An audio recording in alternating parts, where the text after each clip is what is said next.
Hello and welcome to Teaspoons of Transformation, a mindful meditation-based podcast by me, Britlin alias. And this is the very first episode. This is the introductory episode, and I'm so excited because the vision I had for this episode is I'm going to take you guys through some personal stories and just give you context on why I wanted to start this. To begin with, I want to tell you guys why mindfulness is so important to me and also tell you what mindfulness is, because maybe some of you don't even know what mindfulness is. And I also want to talk about the meaning behind my podcast name. So why don't we start with that? So the podcast name is Teaspoons of Transformation. And the little reason why I named it that is both of the words start with T. So I thought that was good. That was nice. Very cohesive. But I named it Teaspoons because teaspoons are really small. And I feel like so are a lot of the experiences that we might have in our life that ultimately lead to transformation. Those tiny, courageous, brave moments that we have every day that I feel like we don't give ourselves enough credit for. Examples could be little moments of self-care. Maybe you're someone who struggles with mental health, depression. Maybe that moment is waking up in the morning. These small moments all string together to ultimately create transformation. And if you're like me, you might go to your therapist or something, listen to a meditation, and then after you're kind of sad because you're like, okay, what did that do for me? It feels like it didn't do anything for me. But the thing with building up small moments over time, it takes consistency and practice and really compassionate recognition of the things that you do every day. All of the little teaspoons, recognizing them, and then creating more of those moments in your life. So that's why I named it Teaspoons of Transformation. I also want to give you guys a quick definition of mindfulness. This definition is one that I wrote down when I got mindfulness certified through Yoga Renew, and I really love the definition that they gave. They said mindfulness is the awareness that emerges through paying attention on purpose in the present moment and non-judgmentally. I'm going to say that one more time. Mindfulness is the awareness that emerges through paying attention on purpose in the present moment and non-judgmentally. I really love this definition because when you think about paying attention on purpose, you're in the present moment and it's non-judgmentally, that really is a powerful moment because we're choosing to see ourselves and life as it really is. We're grounding ourselves in what's real, because what's not real are the negative thoughts, the judgments, maybe the hard circumstances that are building up this false sense of self that we have. That is not what's real. And so when we choose to be mindful, we're choosing to take ourselves away from all those negative judgments and really elicit the best, most beautiful version of ourselves. That's the best way I've heard it be described of what mindfulness can do for you. It can elicit the best, most beautiful version of yourself. And I have really come to know that for myself. And that's why it's so important to me, because I feel like through mindfulness, I have found the most stable and internally validated version of myself rather than the unstable, externally validated version of myself. So why don't we go into that? Why don't we talk about my personal stories of what led me to mindfulness? So I want to paint a picture for you guys. It's 2021, my sophomore year of college. My freshman year was during COVID, so I really don't count it as an actual year. I was doing online classes. So my sophomore year was really the first time I really immersed myself in college. I was living with a bunch of people I didn't know, really just in the college experience. And for whatever reason, my OCD and my anxiety was so intense. It just skyrocketed that semester. It was probably the worst that it's ever been in my life. And also, as a side note for this podcast episode, this introductory episode, I'm not going to get super into the informative side of OCD. If you're interested, I recommend you check out iocdf.org to learn about kind of what it is. But the only thing you need to know is that I have it right now, and it was really hard. And I feel like what made it more intense was at the time I was training to be in the music dance theater program at my college at BYU. And it's a crazy process to prepare to audition. And the worst part about all of this was I thought my worth and my sense of self was based on how good of a singer I was, how good of a dancer I was, and just how perfect my grades were. And at the same time, I was worried about fitting into my community, my church community. And I was wondering if I should serve a mission for my church or not. A mission is where you go to a different place, a different state, a different country, and preach about our gospel. And my OCD and just the obsessions and the anxiety made these big life decisions like what to major in and whether or not to serve a mission so much worse, because I was training my body so hard in dancing, and I was just, I didn't know if that's what I even wanted to do. I didn't know if that was the right life path for me. And so I was just really lost. And that's when I trusted my outward circumstance way more than my internal strength. I didn't have a lot of confidence in my own internal strength where I was able to get through these experiences without a lot of certainty and just move forward like that. And so I worked a lot with my therapist. It's not like I was doing nothing to help the situation, although it was still so intense.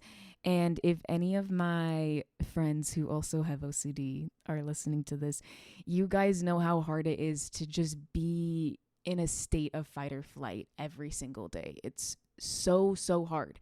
And my therapist was trying to help me get in the present moment and get away from all of these fears of the future and to just accept the uncertainty of these things.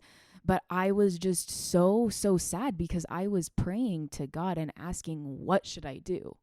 And I wasn't getting any specific answers on what I should major in, if I should serve a mission or not. And I honestly felt abandoned by God.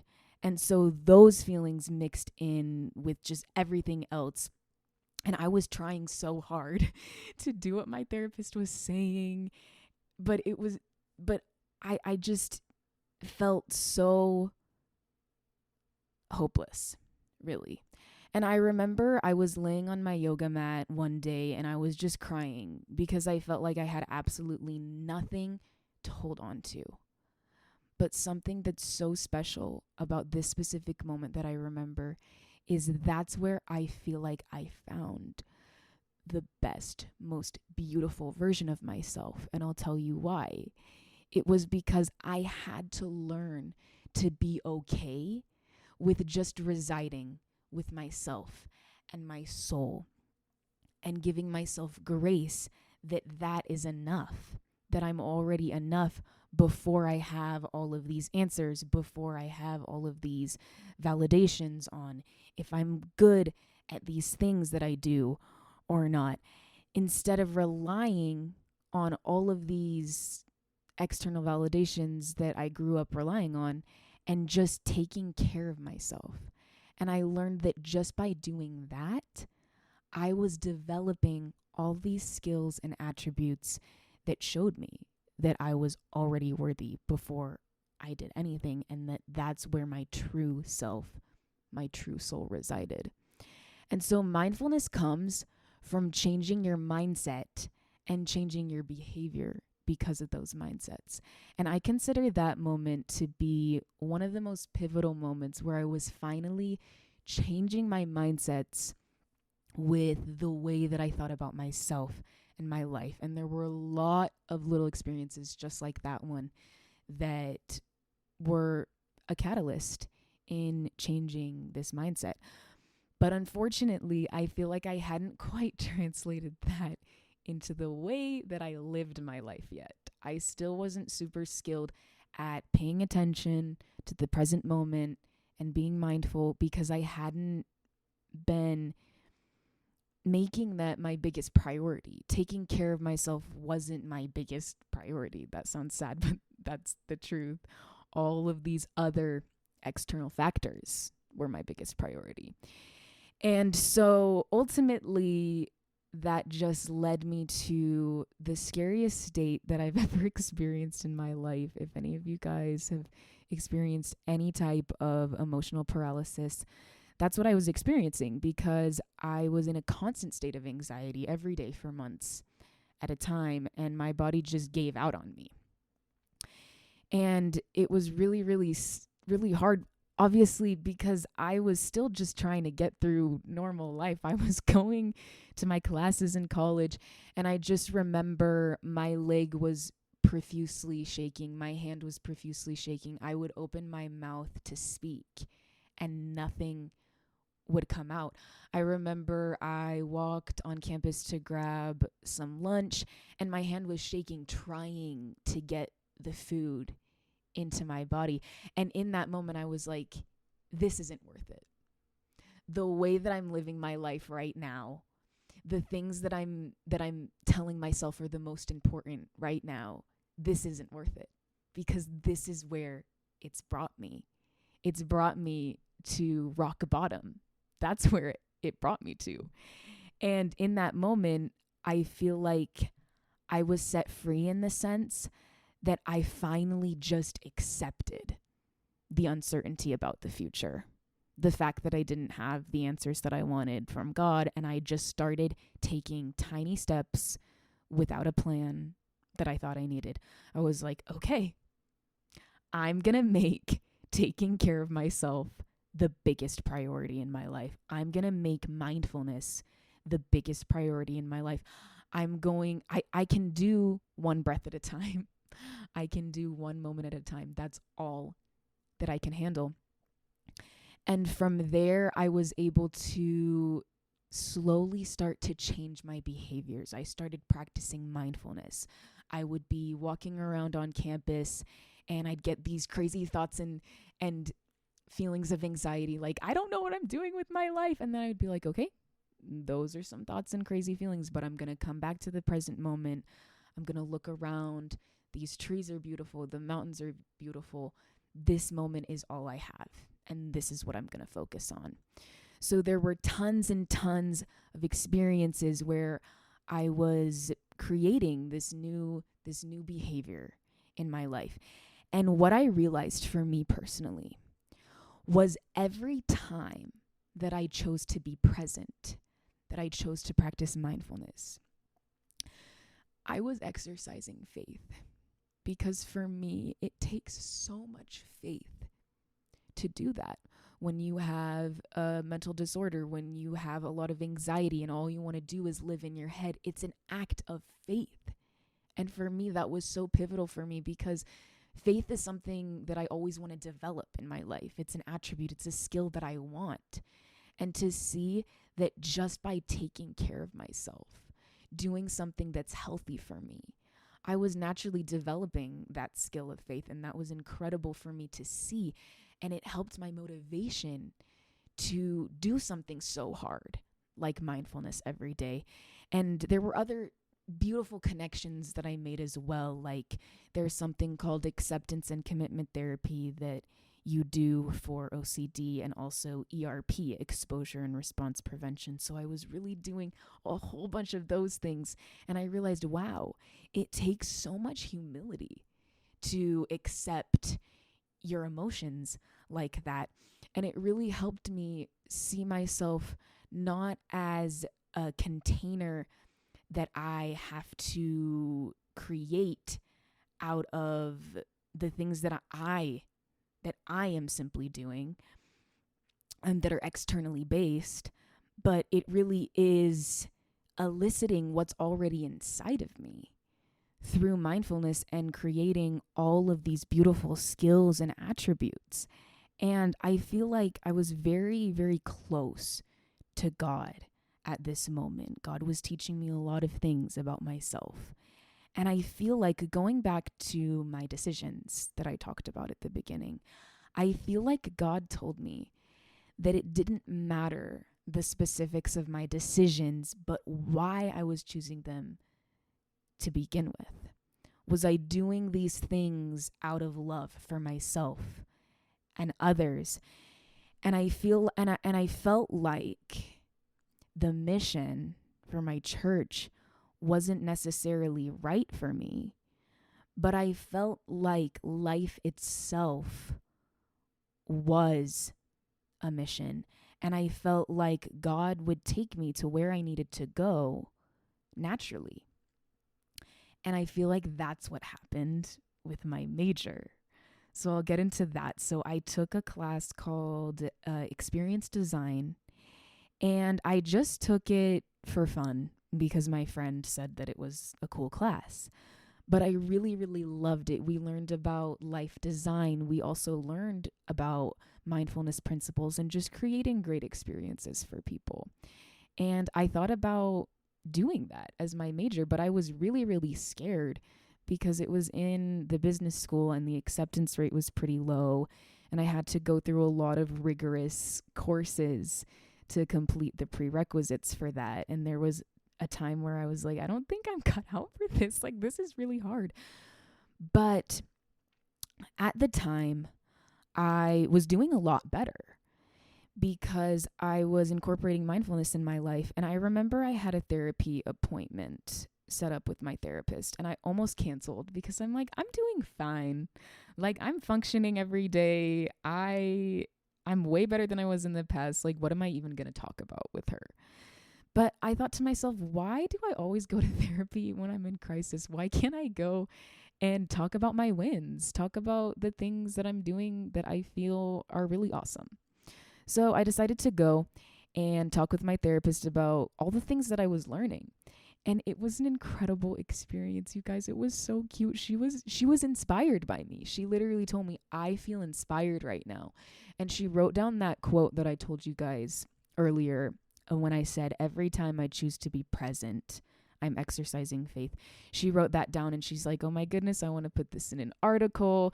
And then she was like, would you want to speak at the Faith and OCD conference for the International OCD Foundation with me? Like, would you want to be on a panel with me? And I was like, what? Sure. I was really excited because I just felt so happy that she felt like my story was worth sharing, that the things that I was learning were valuable and could help others.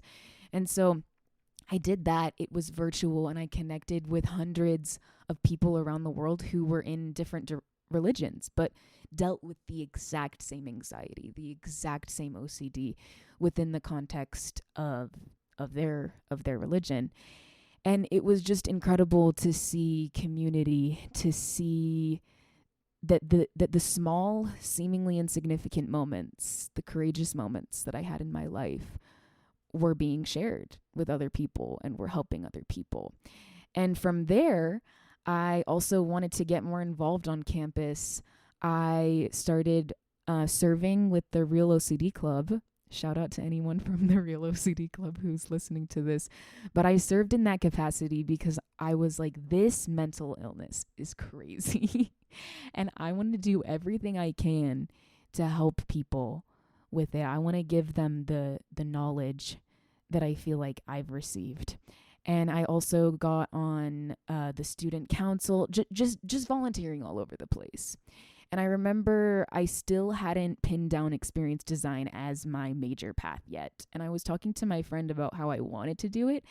And she was like, you realize that all of the things that you've been doing could be a really good resume for that major. And I'm like, really? And she's like, yeah, you spoke at that conference. You're doing all this leadership things. Like, that would be great.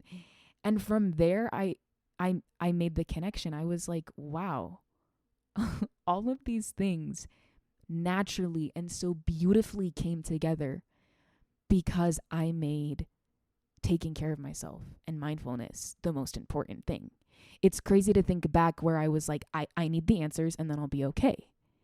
But the answers came through wisdom, through truth, through making these things like mindfulness my biggest priority. And it was great getting in the major. I applied and got accepted. But ultimately, the most important thing I learned from all of this was how important mindfulness was for me. Because it was a skill that I'll have for the rest of my life. It's a skill that helped me as I was navigating myself through the major. I finally got what I'd asked for. I had a path, and it's incredible, and I loved it, and I'm still in it right now. Next year's my senior year, but I met so many incredible people. But it really was the skills that I have that made that experience so much better, was the skills that I've developed when I didn't have that awesome blessing of knowing what I was doing. And so now I want to get into why I even started this podcast. And it started in my major because we did an experience project where we had to design a type of experience to give to each other in our cohort. It was kind of like our final exam. It was really awesome and fun.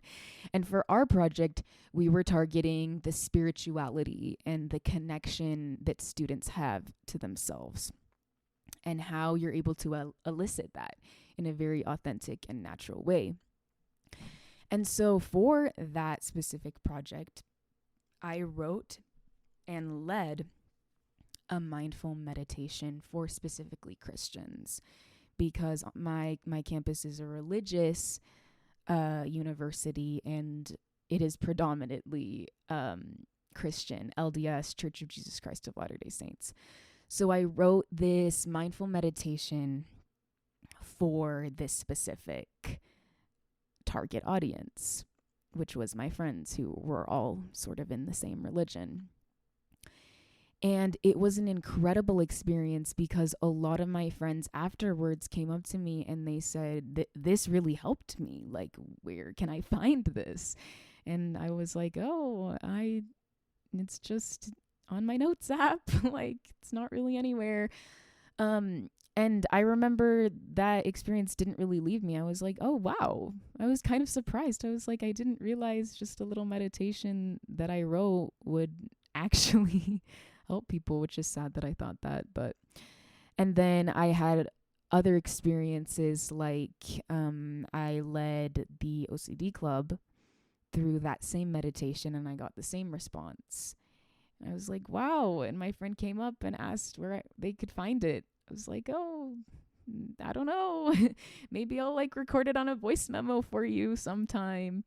And so I just had these experiences where I just kept thinking about these people and what would happen if I created something. And that's when the podcast idea came, and I was like, no, I don't really want to do that. Releasing my voice for people to listen to whenever they want kind of made me feel weird.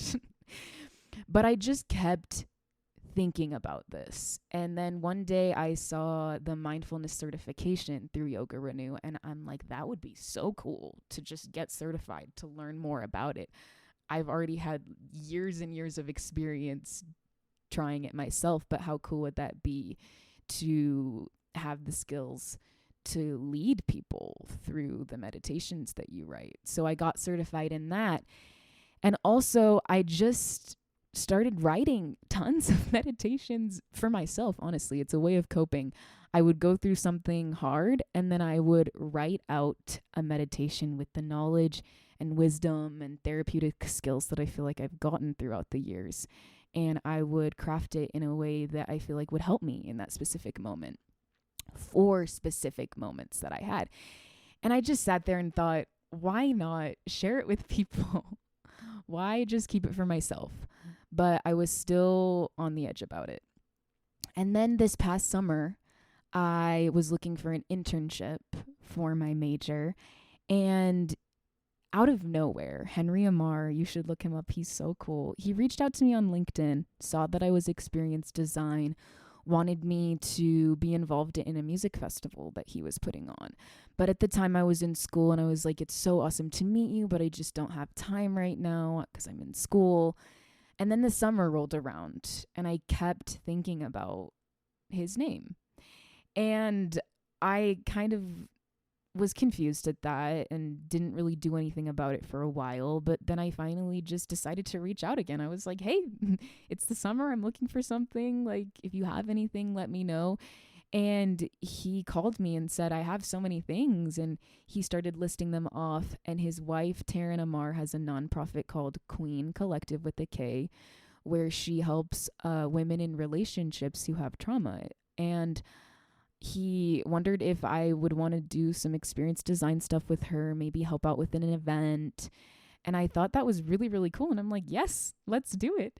And I'm currently in the middle of that right now, but it's been incredible to learn from them. They're both amazing entrepreneurs. They start things from the ground up. Taryn signed me up for her course for free, which was so awesome. And I've been sitting in on the coaching calls and just seeing what she does. And it really inspired me. I'm like, why don't I make this little idea a reality? And I feel like that was the ultimate catalyst for me to make this. And so I started doing the steps. I whipped out Adobe Illustrator. I made up a little graphic. I reached out to my brother-in-law, Diego. Shout out to Diego. He's recording this right now. And asked him if he'd be willing to help me with his equipment. And little by little, I started to make it. And I'm still pretty nervous, but you guys, I wouldn't be doing this if I didn't think it was important. I feel like mindfulness has done so much for me.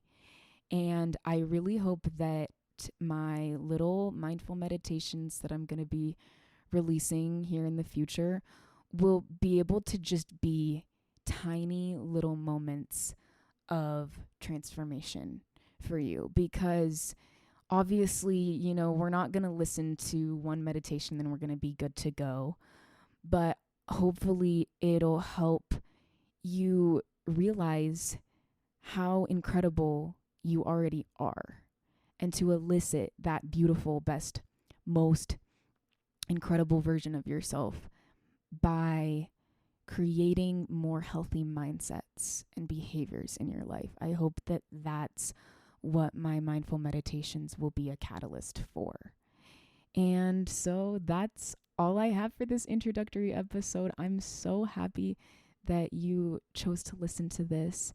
And I will see you in the next episode where we'll start to meditate.